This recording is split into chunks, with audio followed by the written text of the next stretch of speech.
My son turned 2 a few months ago, and I still don't love him. I know how that sounds. I know what kind of person those words make me seem like. Sometimes I read them back to myself in my head and feel physically sick because a mother is not supposed to say something like that. A mother is supposed to love her child before she even sees him.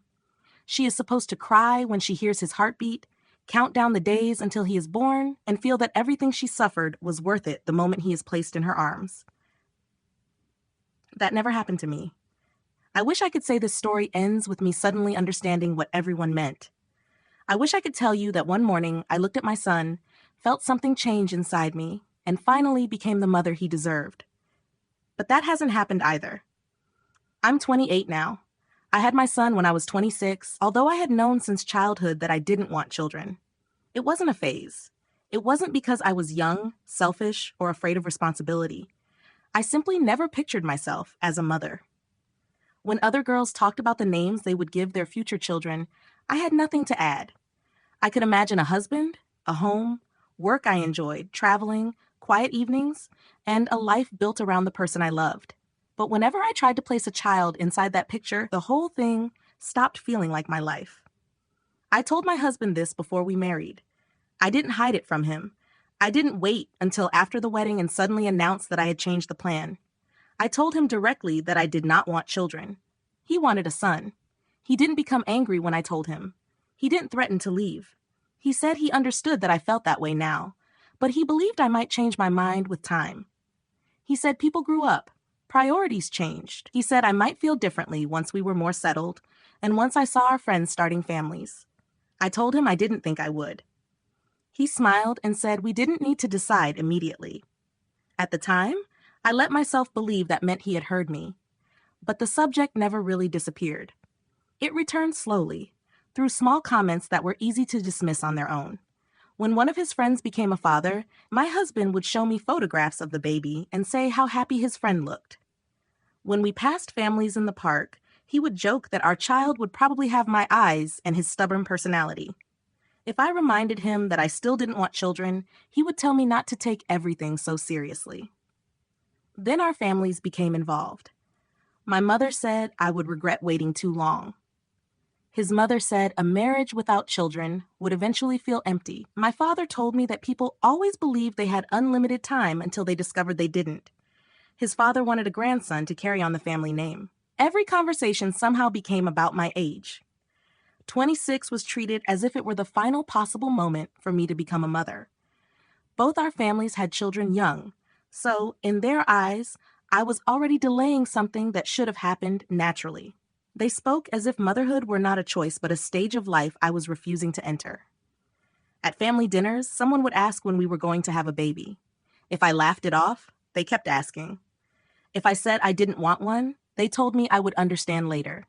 If I became irritated, I was accused of being dramatic. My husband rarely defended me. He would usually smile, squeeze my hand beneath the table, and tell everyone that we still had time.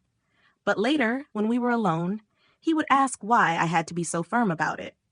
He said I made it sound as if having a child with him would be the worst thing imaginable. I tried to explain that it wasn't about him. I loved him. I wanted a life with him. But loving a man and wanting to raise a child were not the same thing. He told me I was thinking too negatively. He said I was focusing only on sleepless nights, pregnancy, and responsibility while ignoring everything beautiful about having a family. I remember asking him, "What if I never want it?" He answered, "I think you will once it's real." That sentence stayed with me. Once it's real. As though my feelings were imaginary, but the child he wanted was already waiting somewhere for me to become reasonable. The pressure continued for months. Sometimes it was direct. Sometimes it came disguised as concern. My mother would call and tell me about women who waited too long and struggled to conceive. My mother-in-law began giving us baby items as jokes. My husband started talking about which room in our apartment could become a nursery. Every person around me seemed so certain that I would eventually be happy. They made motherhood sound inevitable. They told me that no woman could understand the love of a child before becoming a mother. According to them, my fear was normal, my resistance was temporary, and my instincts could not be trusted because I had not experienced the thing I was rejecting. Eventually, I stopped arguing. That is the part I blame myself for most. No one physically forced me. No one dragged me into a hospital or made the decision without my involvement. I agreed. But I agreed after being told repeatedly that I did not understand myself. I agreed because my husband wanted it so badly. I agreed because I was afraid that one day he would resent me for taking fatherhood away from him. I agreed because everyone promised me I would change. And somewhere inside me, I began to hope they were right. I thought maybe I was the problem. Maybe I was emotionally immature. Maybe the maternal instinct everyone talked about was real and would appear once I became pregnant. When I saw the positive pregnancy test, my husband cried. He hugged me so tightly that I could barely breathe.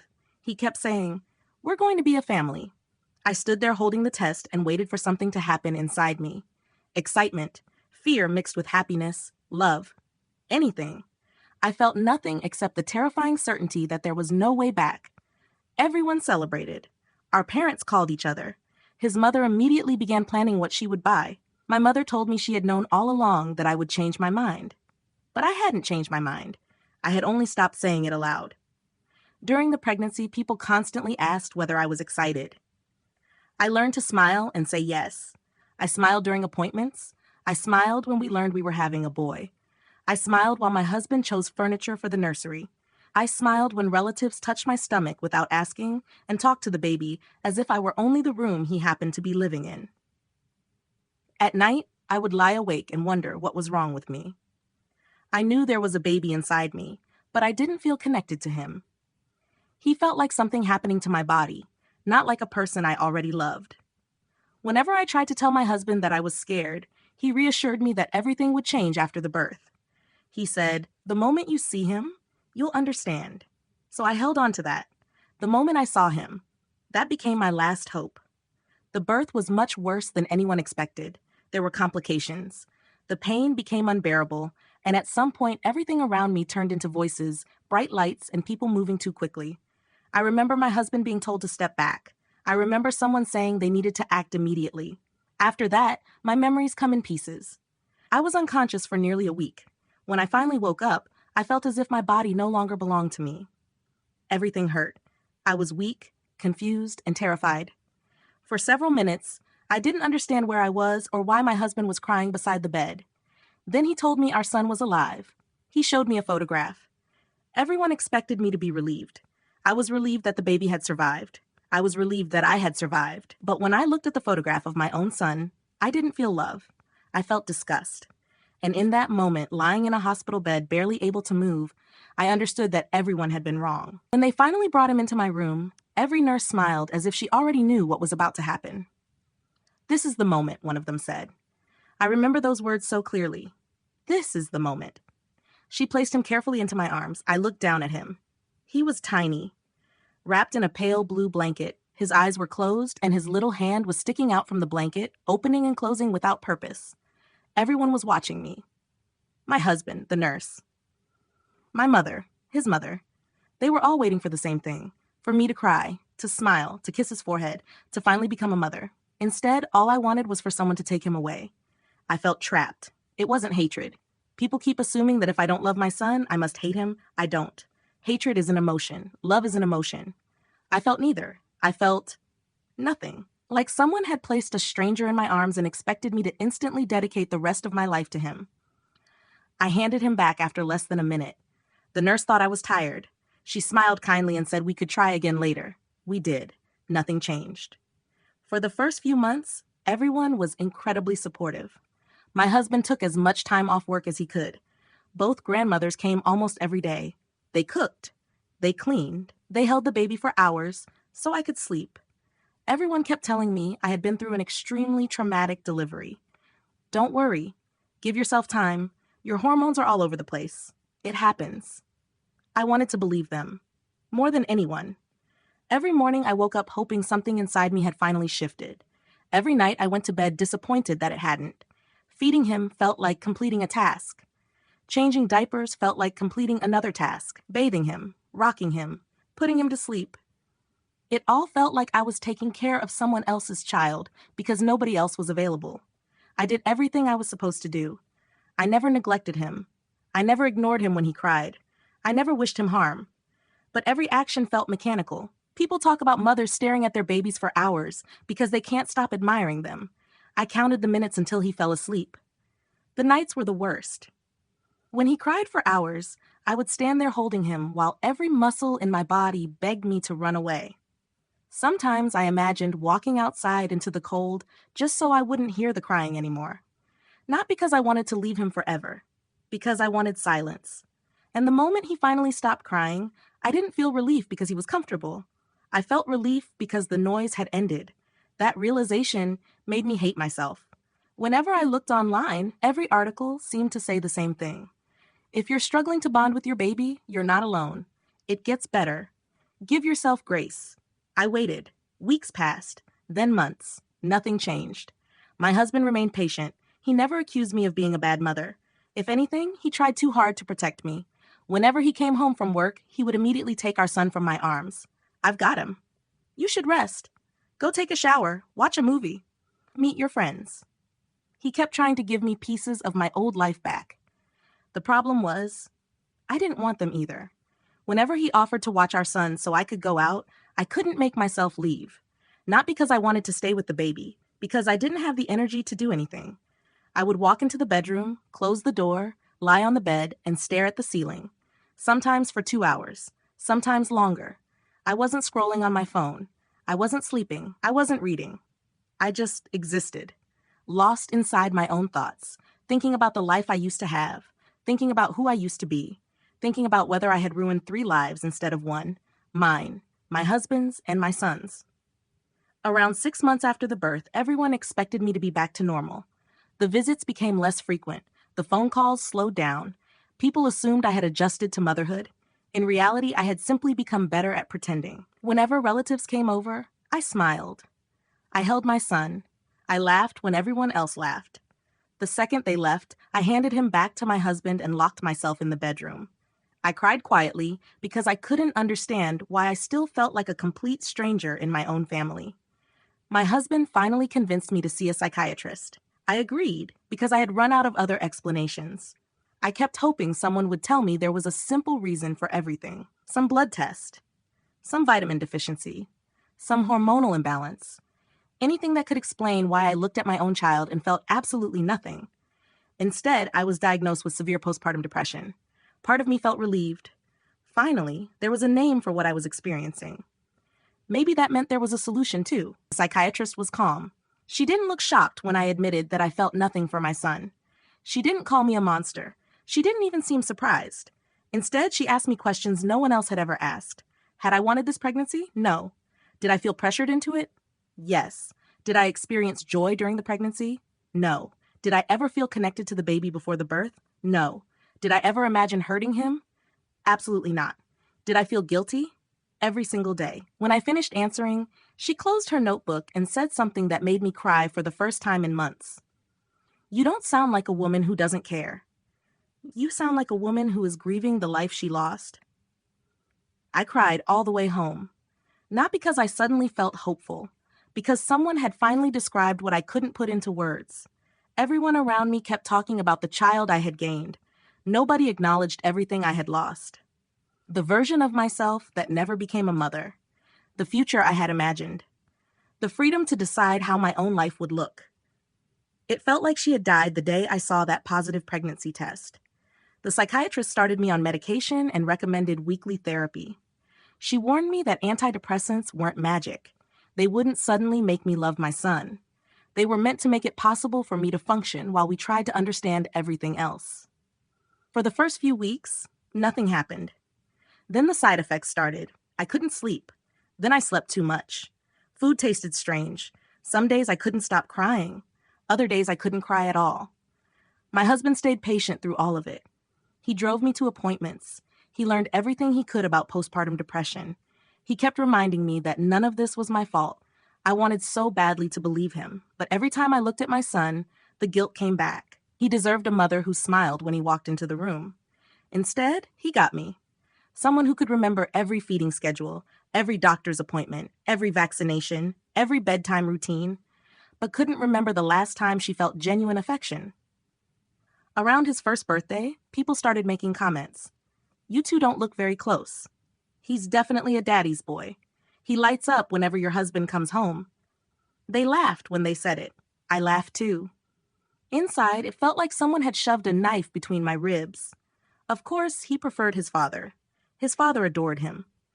My husband would come home exhausted after work, and somehow he still had enough energy to crawl around the living room pretending to be dinosaurs, build towers out of blocks, or spend half an hour making our son laugh over something completely ridiculous. Sometimes I stood in the kitchen and watched them together. I wasn't jealous of my son. I was jealous of my husband, not because he loved our child, because he could. He had the thing everyone kept promising would eventually happen to me. And no matter how many therapy sessions I attended, how many medications we adjusted, or how desperately I wished for it, I still couldn't find it. As our son grew older, another fear began replacing the guilt. What if he noticed? Babies don't understand much. Toddlers do. He started reaching for his father first whenever he was scared. If he fell, he cried for Dad. If he had a nightmare, he wanted Dad. If something exciting happened, he turned toward Dad before anyone else. Sometimes people joke that children always preferred one parent. I knew better. Children can tell when someone is emotionally present, even if they can't explain how. That realization terrified me more than anything else, because my son had done absolutely nothing wrong. He didn't ask to be born. He didn't pressure me into motherhood. He wasn't responsible for the expectations of our families. He wasn't responsible for my depression. He was just a little boy who deserved to feel loved. And every night I wondered whether he could already sense that something inside me was missing. My therapist once asked me a question I still haven't been able to answer. If your feelings never change, what kind of mother do you want to be anyway? At first, I thought the question was cruel. How could I possibly answer that? Then I realized she wasn't asking whether I loved my son. She was asking what kind of choices I wanted to make. Because feelings aren't always something we control. Actions are. So I started focusing on actions. I read to him before bed. I took him to the park. I learned which cartoons made him laugh. I remembered that he hated peas but loved strawberries. I memorized his favorite bedtime story so well that I could recite it without opening the book. None of those things made me fall in love, but they made me a little less afraid that I was failing him every single day. He's 2 now. He runs through the apartment with impossible amounts of energy. He has this laugh that fills every room, and somehow my husband always knows how to make him laugh harder. He loves dinosaurs. He insists on wearing the same red sneakers almost every day. He asks why so many times that sometimes my husband and I look at each other and laugh because neither of us has another answer left. He is, by every objective measure, a wonderful little boy. Anyone else would probably be obsessed with him, and that sentence alone makes me feel like the worst person alive. People assume that because I don't love him, I must be cold toward him. I'm not. If he falls, I pick him up. If he's sick, I stay awake all night checking his temperature. If he has a nightmare, I sit beside his bed until he falls asleep again. I celebrate his birthday. I buy him Christmas presents. I know exactly which stuffed animal he refuses to sleep without. From the outside, most people would probably say I'm a perfectly normal mother. The difference is that everything I do comes from responsibility. Not instinct, not love, responsibility. Sometimes I wonder whether that's enough. Sometimes I tell myself that maybe love isn't as important as consistency. Children need safety. Children need stability. Children need adults who show up every single day. Maybe that's more important than feelings.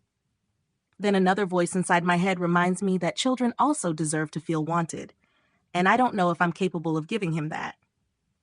About 3 months ago, after another therapy session, I finally said something to my husband that I'd been terrified to admit. I don't think this is getting better. He didn't answer immediately. He just sat beside me on the couch. Then he quietly asked, "What do you mean?" I mean, everyone keeps saying to give it time. I have. They said 6 months. They said a year. They said therapy. They said medication. They said I'd wake up one morning and everything would click. I couldn't even look at him. It hasn't. I still don't feel what everyone keeps telling me I'm supposed to feel. For a long time, neither of us spoke. Finally, I whispered the question I'd been carrying for 2 years. What if this never changes? I expected him to tell me I was overthinking, to reassure me, to promise me it would happen eventually. Instead, he reached over and took my hand. I don't know. That was somehow harder to hear than another empty promise. Because for the first time, someone admitted they didn't know either.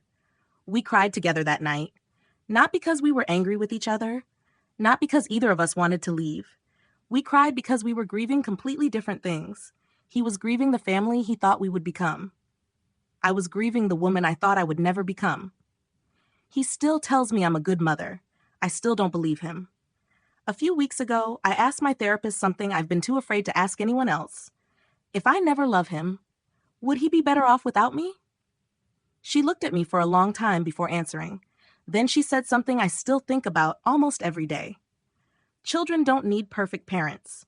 They need parents who keep choosing them. I wanted to argue. I wanted to tell her that choosing and loving weren't the same thing. She agreed. They're not. But one is a feeling. The other is a decision. And decisions are what children live with every day. I've been holding on to that ever since, because feelings still haven't changed. Every morning I wake up hoping they'll be different. Every night I go to bed realizing they aren't. But every morning I still get out of bed. I make breakfast. I help him put on those red sneakers he refuses to replace.